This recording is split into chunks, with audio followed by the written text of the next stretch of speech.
इस वीडियो में हम 3 बेस्ट कंपनीज को एक साथ कंपेयर करने की कोशिश करेंगे और समझने की कोशिश करेंगे कौन सी कंपनी किन पैरामीटर के ऊपर ज़्यादा अच्छा काम कर रही है, मजबूत है। आफ्टर ऑल आप किसी कंपनी को समझते हैं, उनके फंडामेंटल को पढ़ते हैं, न्यूज़ पढ़ते हैं, देखते हैं इन्वेस्टमेंट के लिए, तो सवाल भी वहीं से निकल के आता कि as an investor in companies ने अपने इन्वेस्टरों को कैसे रिटर्न बना के दिए हैं, वो आप इन चीज़ों को आराम से यहाँ देख सकते हो। Havells, KEI and Polycab, in 3 companies को हम एक साथ इस वीडियो में समझने वाले हैं, लेकिन उससे पहले आप रिटर्न देख लीजिए। एक साल में जो हेवल्स ने रिटर्न दिया 34% की रिटर्न दिया अपने इन्वेस्टर को। केईआई की बात करें 146%, वहीं बात करें पॉलीकैब 122% का रिटर्न। तो पिछले एक साल की अगर बात करें, केईआई और पॉलीकैब ने अपने इन्वेस्टर को काफ़ी अच्छे रिटर्न दिए, लेकिन सिर्फ रिटर्न देख के किसी को अच्छा बुरा मत कहिएगा, पूरा समझिएगा, तभी आप कंपनी को समझ पाएंगे। बात करें 2 साल में 106% के रिटर्न 2 साल में केईआई ने दिए 130, और अगर बात करें पॉलीकैब 157। तो यहाँ पर भी इन तीनों कंपनीज ने अपने इन्वेस्टर के पैसे को किया है दुगने से भी ज़्यादा, आप यहाँ देख पाएंगे।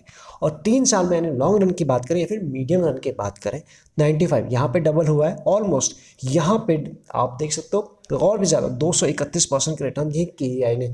पॉलीकैब को उतना समय हुआ नहीं है, लेकिन ऑलमोस्ट इसके भी रिटर्न वैसे ही होंगे जिस तरह से कंपनी एज ऑफ नाउ चल रही। तो कुल मिला के देखा जाए रिटर्न के मामले में तो पॉलीकैब और केईआई ज़्यादा अच्छा कर रहे हैं, लेकिन हेवल्स भी उतना बुरा नहीं है। तीनों ने अपने इन्वेस्टर को काफ़ी खुश किया हुआ है। ये तो रही इनकी रिटर्न। अब समझने की कोशिश करते हैं कंपनी को वन बाय वन, कौन सी कंपनी क्या काम करती है और क्या इनके प्रोडक्ट हैं। तो सबसे पहले हम बात करते हैं हेवल्स के बारे में। हेवल्स को समझने की कोशिश करते हैं। कंपनी की जो शुरुआत हुई थी 1983 से हुई थी। आप इस चीज़ को यहाँ से देख सकते हैं। कंपनी को नई कंपनी बिल्कुल भी नहीं है। उसके बाद अगर हम बात करें इसके नेक्स्ट, यहाँ पर जो कंपनी काम करती है वो एक एफएमईजी सेक्टर में काम करती है। जैसे कि एक एफएमसीजी होता है, वैसे एक एफएमईजी होता है, फास्ट मूविंग इलेक्ट्रिकल गुड्स, इसे आप कह सकते हो। वहीं पे जो कंपनी का मेजर काम है वो है पावर इक्विपमेंट, जो कंपनी मैन्युफैक्चर करती है, डिस्ट्रीब्यूट करती है।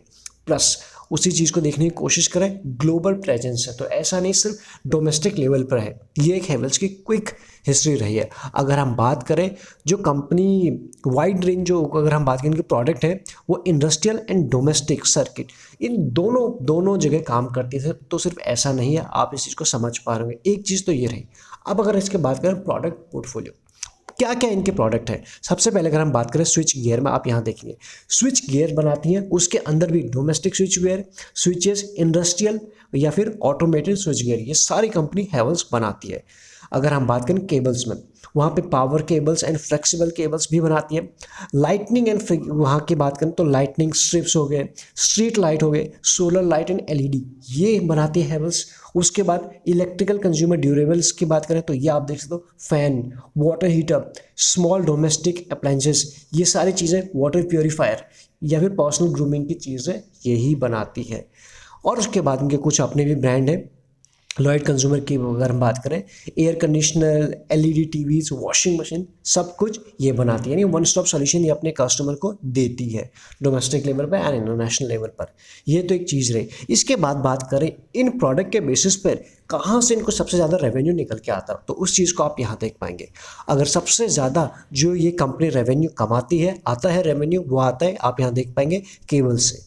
केबल्स जो डिवीज़न से जो आता है 32% का रेवेन्यू आता है। उसके बाद अगर हम बात करें इलेक्ट्रिक कंज्यूमर डिवीज़न से आता है 23, और उसके बाद लॉयड बिजनेस से आता है 17 के आसपास। स्विच गियर से 16, और बाकी ये है आपके लाइटनिंग के, यहाँ से आप देख पाएंगे। तो कुल मिला के आप समझ गए कंपनी क्या क्या डिवीज़न है, ये है इनके प्रोडक्ट पोर्टफोलियो सारे, और कहाँ से कितना रेवेन्यू आता है।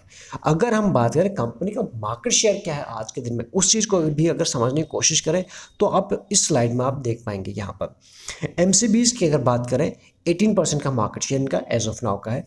स्विचेस में बात करें 13% का है, और फ्लेक्सिबल केबल्स की बात करें 16, पावर केबल की बात करें 11, और बाकी चीज़ें आप इजीली पढ़ सकते हो।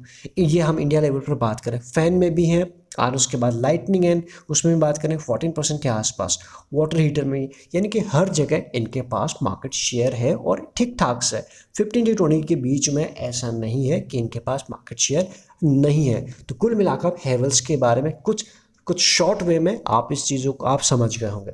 आगे बात करते हैं, उसके बाद हम कंपेयर करेंगे बाकी सारी चीज़ों को, पहले एक एक करके समझ लेते हैं।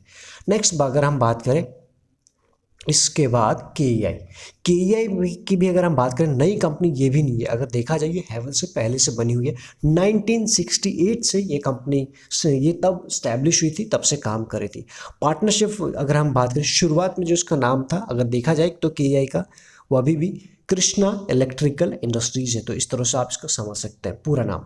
उसके बाद अगर बात करें कंपनी जो काम करती है, सेम फील्ड तो वही है जो हैवेल्स का था, बट इनका जो मेजर फोकस है वो है वायर के अंडर। ऐसे में अगर हम बात करें, इनका जो मेन काम है या फिर इसके जो इनके प्रोडक्ट पोर्टफोलियो की शुरुआत होती है, मैन्युफैक्चर करते हैं केबल्स एंड वायर, वहाँ से इनकी शुरुआत होती है। बाकी प्रोडक्ट फोलियो की अगर बात करें, इनके जो EHV जिसे हम बोलते हैं एक्स्ट्रा हाई वोल्टेज केबल, ये वो कंपनी बनाती है। और उसके बाद अगर हम बात करें EPC जिसे हम बोलते हैं, जिसे engineering procurement and construction service for power and transmission project, ये वो कंपनी प्रोवाइड करती या फिर ये भी सर्विस देती, जिसे आप EPC के नाम से समझ सकते हैं। इसके बाद अगर हम बात करें इनके इनके अगर हम बात करें क्लाइंट कैसे हैं या फिर कैसे किन सेक्टरों को ये अपने सर्विसेज देते हैं, सेक्टर वाइज देखने की कोशिश करें। जैसे पावर सेक्टर की बात करें, ऑयल एंड रिफाइनरी की बात करें, या फिर रेलवे, ये कुछ सेक्टर हैं जहां पर इन कंपनीज के प्रोडक्ट यूज़ होते हैं या फिर इनके क्लाइंट हैं। कुछ नाम लेने की कोशिश करें, HSBC, आई एम श्योर आपने इस कंपनी का नाम सुना होगा। उसके बाद इन्फोसिस, ये दो इनके मेजर क्लाइंट हैं। इन्फोसिस का नाम तो आपने सुना ही होगा। तो ये हैं उनके कुछ मेजर क्लाइंट्स। इसके बाद अगर बात करें रिटेल सेगमेंट में, 29% ये काम करते हैं, और बाकी जो सारा काम चल रहा है वो है इंस्टीट्यूशनल सेगमेंट के अंदर 53%। तो आप समझ पाएंगे कहाँ इनका ज़्यादा काम चल रहा है, कहाँ से ज़्यादा रेवेन्यू आता होगा। बात करें KEI की, जो कंपनी बिजनेस करती है वो सिर्फ इंडिया लेवल पर काम नहीं करती है, इंटरनेशनल लेवल पर भी काम करती है। इस चीज़ को आप यहाँ देख पाएंगे।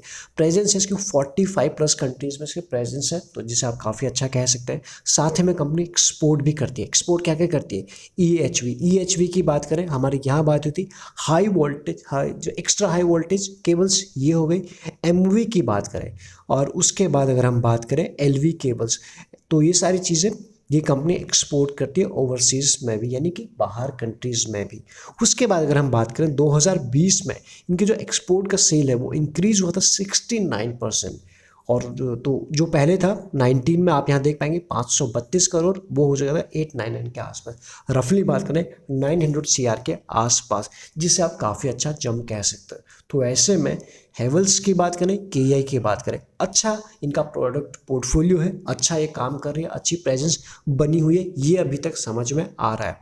अगर बात करें इसके बाद पॉलीकैब की बात करें, ये कंपनी कब बनी थी, 1996 में कंपनी बनी थी, तब से कंपनी काम कर रही है। और अगर देखा जाए लीडिंग मैन्युफैक्चरर है केबल एंड वायर में।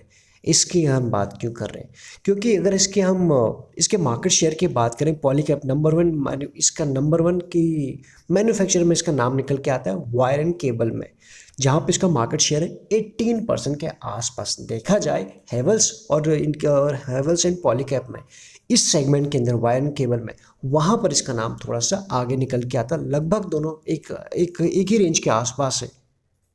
मेनली कंपनी तो काम करती है वायर एंड केबल सेगमेंट में, लेकिन पहले उसमें काम करती थी। बाद में कंपनी ने कुछ नए सेगमेंट में भी कुछ नए प्रोडक्ट लॉन्च किए।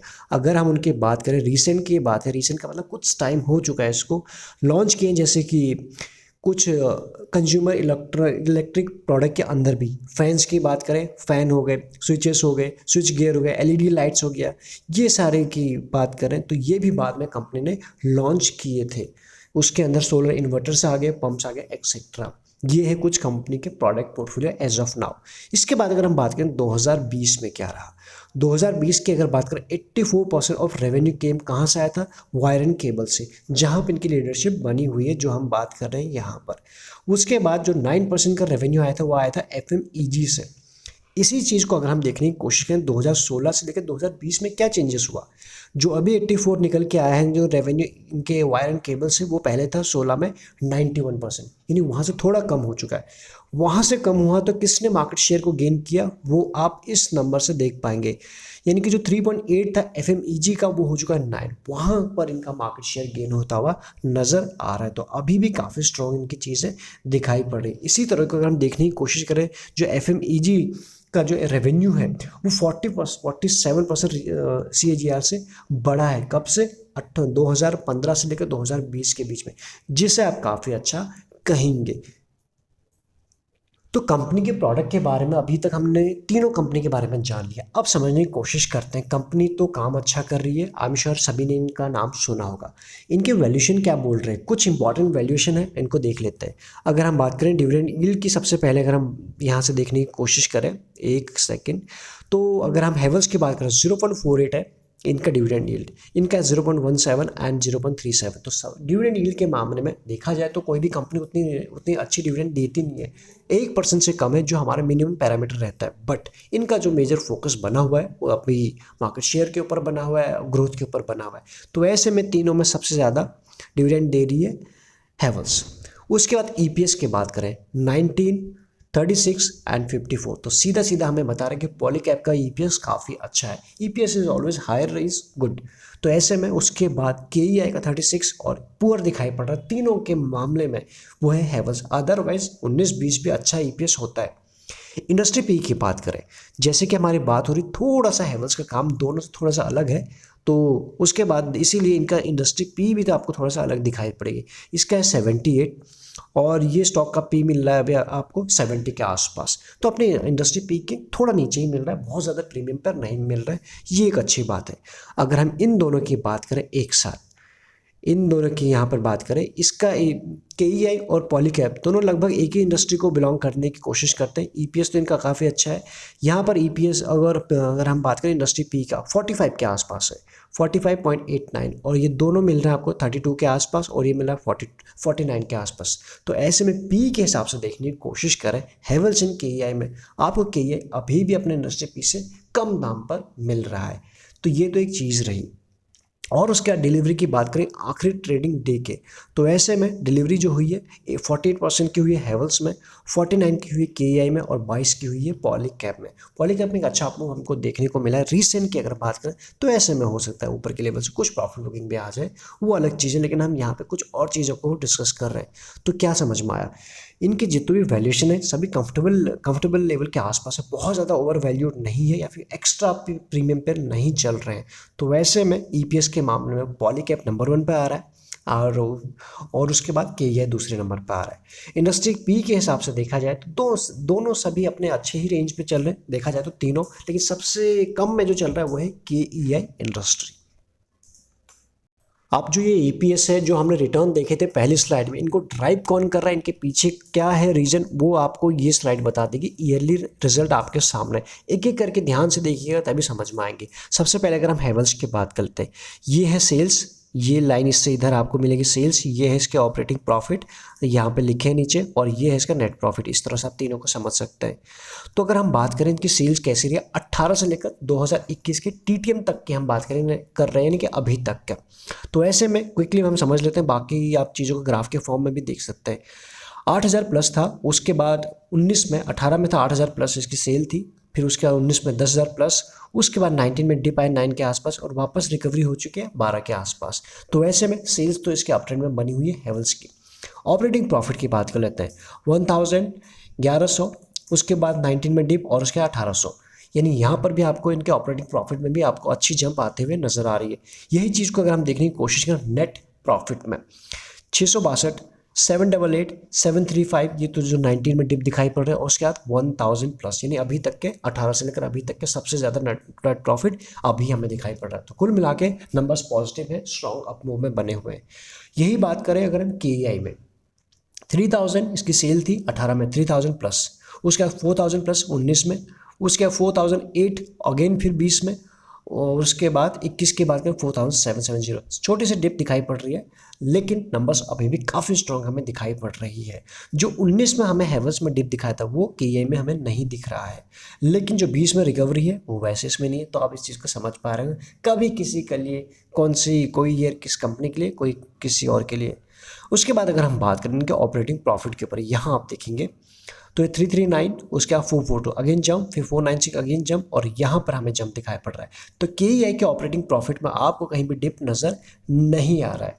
बात करें इनके नेट प्रॉफिट में 145, 182, 255 और 325 कंटिन्यूसली अपट्रेंड में बना हुआ है, सुपर पॉजिटिव बात है।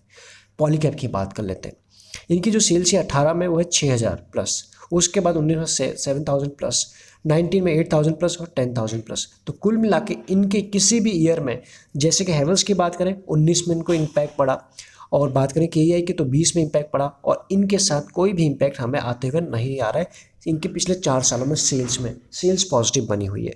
बात करें उसके बाद इसके ऑपरेटिंग प्रॉफिट के 729, 950, 1100 प्लस और 1200 प्लस, तो ये एक पॉजिटिव बात है। और उसके बाद यहाँ पर नेट प्रॉफिट की बात 358, 500, 700 प्लस, 800 प्लस। क्या समझ में आ रहा है? सबसे अच्छे नंबर जो दिखाई पड़ रहा है कंटिन्यूसली अपट्रेंड में बना हुआ है वो है पॉलीकैब। ये हमें समझ में आया, इसीलिए इसका जो EPS सिर्फ आपने देखा वो EPS ऐसे ही नहीं आया था, कोई ना कोई चीज़ पीछे से ड्राइव करती है। इसीलिए अगर हम बात करें जो रिटर्न सबसे अच्छा इसने दिए हुए हैं, तो अभी तक तो हमें ठीक ठाक क्या नज़र आ रहा है, स्ट्रॉन्ग। अगर हम रैंकिंग कर दे तो पॉलीकैब के नंबर अच्छे दिखाई पड़ रहे ईयरली बेसिस पर। KEI की भी खराब नहीं है। हमने क्या देखा, डिप कहीं भी नहीं है, ये हमने देखा। इसके बाद अगर हम बात कर रहे हैं ये सेल्स ग्रोथ किस ग्रोथ से हो रही है पिछले कई सालों में, 5 साल में, 3 साल में, 1 साल में कंपनीज की सेल्स किस रफ्तार से ग्रो हो रही है परसेंटेज के फॉर्म में, वो आपको चीज़ें यहाँ पर क्लियर हो जाएंगी। हैवेल्स की पहले बात करते हैं। 5 साल में 14% की सेल्स ग्रोथ थी, 3 साल में 9 और 1 साल में की बात करें 11 पॉजिटिव में है। चलो अच्छी बात है। बात करते हैं KEI की, 12, 7 और माइनस में आ चुका था इस 1 साल में। वही अगर हम बात करें पॉलीकैब का 11, 9 और माइनस में, तो कुल मिला के क्या समझ में आ रहा है, टिका हुआ कौन है सेल्स के मामले में, वो है हैवेल्स। आपको दिखाई पड़ रहे हैं परसेंटेज के फॉर्म में अभी भी। बाकी के साथ भी इम्पैक्ट पड़ा हुआ है, लेकिन सबसे ज़्यादा जो इम्पैक्ट पड़ा है वो है KEI के ऊपर, -14% का इम्पैक्ट है कि पॉलीकैब के ऊपर सिर्फ 1% का। तो यहाँ पर अगर देखा जाए पिछले 5 और 3 सालों में, इनकी 3 साल में तो इनके लगभग तीनों की एक जैसी सेल्स ग्रोथ रही है, 9 से लेकर 7 के बीच में। 5 साल की बात करें 11 से लेकर 14 के बीच में, वहाँ पर भी आपको नज़र आ रही है हैवेल्स की ज़्यादा। अभी का क्या है, अभी टिका हुआ है जो नंबर 1 के रैंक पर देखा जाए, जिसके ऊपर कम इम्पैक्ट दिखाई पड़ रहा है वो है हैवेल्स। आगे बात करते हैं पॉली के, इसके प्रॉफिट ग्रोथ किस परसेंटेज में इनकी प्रॉफिट ग्रोथ आ रही है पिछले 5, 3 और 1 साल में, इस चीज़ को भी आप यहाँ पर देख लीजिए। हैवेल्स की बात करते हैं 8, 13 और उसके बाद 42, एक अच्छी प्रॉफिट ग्रोथ आपको यहाँ पर दिखाई पड़ रही है परसेंटेज के फॉर्म में, एक अच्छा मूव आया हुआ है। और ये देख सकते हैं 8, 13 और इसके बाद 42। यहाँ अगर हम बात करें KEI के 34 अपने आप में स्ट्रॉन्ग है, 24 और यहाँ पर एक बड़ा डिप दिखाई पड़ रहा है, 7 पॉजिटिव में है, लेकिन ज़रा देखिए तो सही किस तरह से यहाँ से 34 से 7 आ चुका है।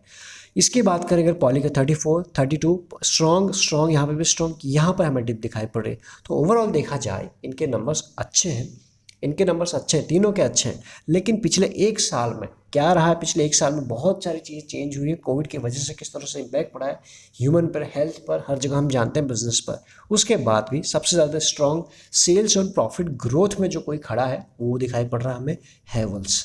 तो ये अपने देखा चीज़ों को। इसके बाद अगर हम बात करें नेक्स्ट ROE और ROC, ये भी बहुत इंपॉर्टेंट चीज़ें होती है किसी कंपनी को समझने के लिए। तो यहाँ पर हम देख लेते हैं, जैसे EPS देखा वो भी बहुत इंपॉर्टेंट होता है। अब यहाँ देख लेते हैं 19 था हैवेल्स का 5 साल पहले, फिर 20 और अभी 22, इम्प्रूव हो रहा है और अच्छे लेवल के आसपास है। KEI की बात करें 23, 22 और 17, तो कुल मिला के इसका भी स्ट्रॉन्ग है। बस 22 अभी 20 से नीचे आया हुआ, अदरवाइज ये भी स्ट्रॉन्ग है। बात करें 18, 21, 20, इसका भी स्ट्रॉन्ग दिखाई पड़ रहा है। तो कुल मिला के तीनों के EPS देखा जाए तो स्ट्रॉन्ग है। अभी की बात करें 20 के ऊपर जो है एक पैरामीटर जो हमारा है 20 या फिर 20 से ऊपर अच्छा, वहाँ पे हमें हैवेल्स और पॉलीकैब दिखाई पड़ रहे हैं। अदरवाइज तीनों के अच्छे हैं, किसी में भी वैसी वीकनेस है नहीं। ROC की अगर हम बात कर लेते हैं 27, यहाँ पे आप देखेंगे हैवेल्स के 5 साल पहले, फिर 27 अगेन एक जैसी रही और उसका 30, तो इम्प्रूव हो रही चीज़ है यस। अगर हम बात करें 25, 26 और 21, तो ये भी 20 के ऊपर है, स्ट्रॉन्ग है, लेकिन यहाँ पर इम्प्रूव हमें होते हुए नहीं दिखाई पड़ रहा है, छोटी डिप दिखाई पड़ रही है 26, 21, 24, 27, 24, तो कुल मिला के ये भी है। तीनों के ROE ROC स्ट्रॉन्ग दिखाई पड़ रहे हैं, मजबूत दिखाई पड़ रहे हैं, लेकिन सबसे ज़्यादा किसके अभी भी आप ये देख पाएंगे हैवेल्स के ही दिखाई दे रहे हैं अभी भी। इसके बाद अगर हम बात करें इनके डेट टू इक्विटी रेशियो के बारे में, हैवेल्स के ऊपर डेट कितना है 0.10, ठीक है। KEI की बात करें 0.17 और पॉलीकैब के ऊपर 0.02। सबसे कम डेट किसके ऊपर है, वो है पॉलीकैब, वो आपके सामने है यहाँ पर, एक सेकेंड यहाँ पर। और उसके बाद हैवेल्स के बाद और सबसे ज़्यादा जो डेट है जो अपने आप में काफ़ी कम है, लेकिन कंपेयर कर रहे हैं तो सबसे ज़्यादा वो है KEI के ऊपर। बस ये तो पॉइंट्स में हमने देख लिया है कितना डेट, ये आप यहाँ पर देख सकते हैं। यहाँ पर देखने की कोशिश करें, सबसे पहले हैवेल्स की बात करते हैं। इनके पास 492 CR का डेट है हैवेल्स के ऊपर। इस पॉलीकैब के पास ओनली 91 CR का डेट है। और अगर हम बात करें इनके पास KEI की 305, तो सबसे ज़्यादा डेट आपने देख लिया किसके पास है, वो है इनके पास। इस तरह से आपने देख लिया। कैश की भी बात कर लेते हैं, सबसे ज़्यादा कैश किसके पास है, 1000 प्लस इनके पास, यानी 1600 करोड़ के आसपास का कैश अवेलेबल है हैवेल्स के पास। तो वो चाहें तो इस डेट को आराम से पे कर सकते हैं, रीपे कर सकते हो और डेट फ्री कंपनी बन सकती है। एक चीज़। अब बात करते हैं 91, इनके पास भी 487 का कैश अवेलेबल है। ये भी चाहें तो इसको भी डेट फ्री कंपनी बन सकते हैं, कम कर सकते हैं अपनी डेट को। इनकी बात करें 305 करोड़ का डेट है और उसके बाद 221 है। तो अगर ये चाहें तो इनके पास थोड़ा सा चीज़ें दिखाई दे रही, ये डेट फ्री कंपनी अभी तो नहीं बन सकती है, अगर सिर्फ अभी के हिसाब से देखा जाए तो। ऐसा नहीं है कंपनी आगे जाके ये चीज़ ऐसी रहने वाली, वो तो हमें आने वाले क्वार्टर ही बताएंगे, आने वाली ईयर ही बताएंगे कंपनी आगे कैसा काम करती है। तो अभी के हिसाब से आपने देख लिया कैश रिच कंपनी सबसे ज़्यादा हैवेल्स हमें दिखाई पड़ रही है, ये एक चीज़ रही। और सबसे कम डेट है पॉलीकैब के ऊपर।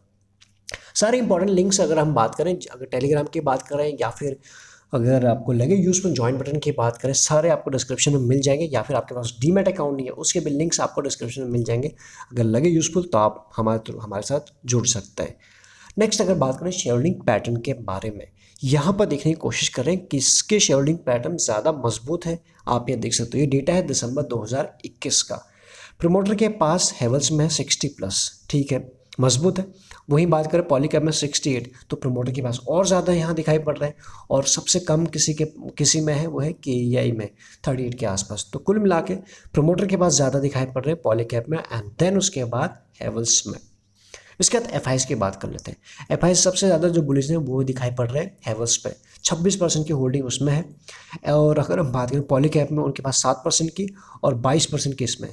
तो FI सबसे ज़्यादा फर्स्ट, सेकंड और थर्ड यहाँ दिखाई पड़ रहे हैं। DIs की बात कर लेते हैं, 6% इनकी होल्डिंग है इसमें हैवेल्स में, 9% है पॉलीकैब में।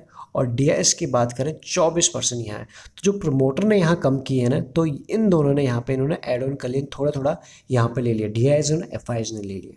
तो वैसे देखा जाए प्रमोटर की तरफ से ये कमज़ोर है ये शेयर होल्डिंग पैटर्न, लेकिन FIs एंड DIs और उसके बाद इन तीनों को आप जोड़ देंगे तो majority share holding smart money के पास ही है। तो इस लिहाज से मजबूत दिखाई पड़ रहा है।